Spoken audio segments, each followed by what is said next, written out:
इस सेक्शन में हम बात करेंगे उन सस्पेंशंस की जो कि इंटेलेक्चुअल प्रॉपर्टी कॉन्फ्लिक्ट्स की वजह से आती हैं।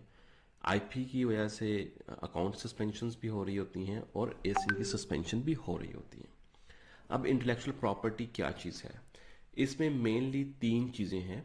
चीज़ें तो इसमें खैर काफ़ी होती हैं, लेकिन जो अमूमी तौर पे हमें सस्पेंशन का सामना करना पड़ता है वो है कॉपीराइट, ट्रेडमार्क और पेटेंट्स।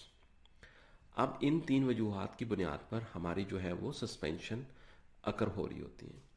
अब ब्रीफली इनको समझ लेते हैं कि कॉपीराइट क्या चीज़ है। कॉपीराइट जो है वो उस वक्त आपको इन्फ्रिंजमेंट का सामना करना पड़ता है जब कोई दूसरा सेलर या दूसरी पार्टी वो इस चीज़ को कंप्लेन करे कि आप एज अ सेलर उसकी इमेजेस को यूज़ कर रहे हैं या उसके कंटेंट को यूज़ कर रहे हैं, या आप जो पैकेजिंग यूज़ कर रहे हैं वो पैकेजिंग उसकी पैकेजिंग से मिलती जुलती है या बिल्कुल कॉपी कर रहे हैं उसको। तो ये आसान अल्फाज में हमारे अमेज़ोन के पर्सपेक्टिव से मैंने आपको बता दिया कि अगर ये वाली वजूहात हों तो इन वजूहात की बुनियाद पर कॉपीराइट इन्फ्रिंजमेंट का सामना करना पड़ सकता है। फिर हम आ जाते हैं ट्रेडमार्क की तरफ। ट्रेडमार्क जो है वो आप उसकी अगर डेफिनेशन को समझना चाहें तो ट्रेडमार्क एक वर्ड हो सकता है, एक शेप या लोगो हो सकता है, जिससे एक सेलर अपनी जो प्रोडक्ट्स है उनको डिफ्रेंशिएट करता है किसी दूसरे सेलर से। फॉर एग्जांपल जो है वो बड़े ट्रेडमार्क्स लाइक नाइकी हो चुका, नाइकी लफ्ज़ में लिखते हैं, फिर उनका अपना एक लोगो है। इस तरह एचपी है, इसी तरह जो है वो लॉजिटेक है और बाकी ब्रांड्स हैं। अब इसमें जो है वो सस्पेंशन अमूमी तौर पे सामना करना पड़ सकता है प्राइवेट लेबल सेलर्स को। प्राइवेट लेबल सेलर्स को इस तरह से सामना करना पड़ता है कि एट टाइम्स वो विदाउट नोइंग के जो है ये किसी और का ट्रेडमार्क है वो अपने कंटेंट में इसको यूज़ कर लेते हैं। फॉर एग्जाम्पल सम टाइम जो है बहुत जेनेरिक वर्ड होता है, हम उस जेनेरिक वर्ड को अज्यूम नहीं कर रहे होते ये किसी का ट्रेडमार्क होगा, तो हम उसको यूज़ कर लेते हैं। एट टाइम्स कोई एक कीवर्ड होता है, हम उसको कीवर्ड समझ रहे होते हैं, बहुत अच्छा सर्च वॉल्यूम होता है, हम उसको यूज़ कर लेते हैं। और एट टाइम्स कुछ स्मार्ट कंपटीटर्स भी होते हैं, वो एक अच्छे कीवर्ड को देख लेते हैं कि ये तो ट्रेडमार्क के तौर पर भी रजिस्टर हो सकता है, और वो उसको ट्रेडमार्क रजिस्टर करवाकर बाकी लोगों को इन्फ्रिंजमेंट जो है वो भिजवा देते हैं। तो कॉपीराइट डिस्कस हो गया, ट्रेडमार्क डिस्कस हो गया। अब हम डिस्कस करते हैं पेटेंट क्या होता है। पेटेंट जो है वो प्रोडक्ट के ऊपर होता है।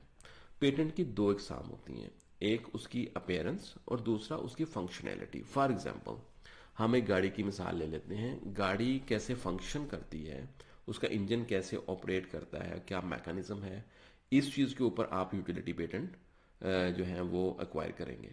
लेकिन उसकी शेप कैसी है, वो दिखने में कैसी है, किस कलर की है, ये उसके ऊपर डिज़ाइन पेटेंट होगा। अच्छा, अब डिज़ाइन पेटेंट की जो इन्फ्रिंजमेंट है वो बहुत कॉमन है। आपने मेरी बेतहाशा पोस्ट देखी होंगी। हम कहते हैं डिज़ाइन पेटेंट इस वाजब, जब प्राइवेट लेबल सेलर्स हैं जब वो यूके में या ईयू में लॉन्च करते हैं तो वहाँ पर डिज़ाइन पेटेंट की वजह से इन्फ्रिंजमेंट बहुत कॉमन है और बड़ी आसानी से हो जाती हैं। लेकिन यूएसए और बाकी कंट्रीज़ में भी हम मेक श्योर करते हैं कि हम जो प्राइवेट लेवल के तौर पर प्रोडक्ट लॉन्च करने जा रहे हैं वो किसी की पेटेंटेड ना हो, चाहे वो डिज़ाइन पेटेंट हो चाहे वो यूटिलिटी पेटेंट हो।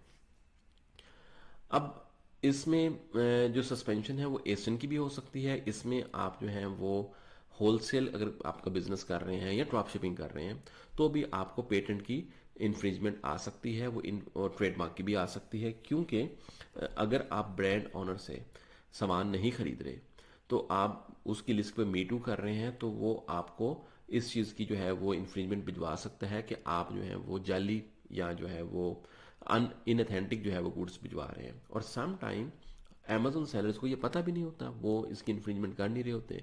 वो अपनी तरफ से किसी अथेंटिक डिस्ट्रीब्यूटर से सामान खरीदा होता है लेकिन वो अथेंटिक नहीं होता।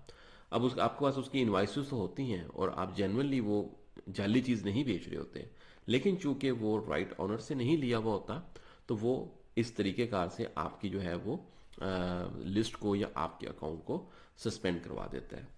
तो इस वीडियो को यहाँ पे ख़त्म करते हैं, जहाँ पर हमने ये समझ लिया कि आईपी इन्फ्रिंजमेंट्स क्या होती है, ये किन तीन चीज़ों की वजह से होती है और इनकी क्या क्या वजूहत होती हैं। अब नेक्स्ट वीडियो में हम डिस्कस करेंगे कि सोल्यूशन क्या है, कौन सी सस्पेंशन का जो है हम क्या सोल्यूशन अप्लाई करते हैं उसको रीइंस्टेट करने के लिए। Thank you.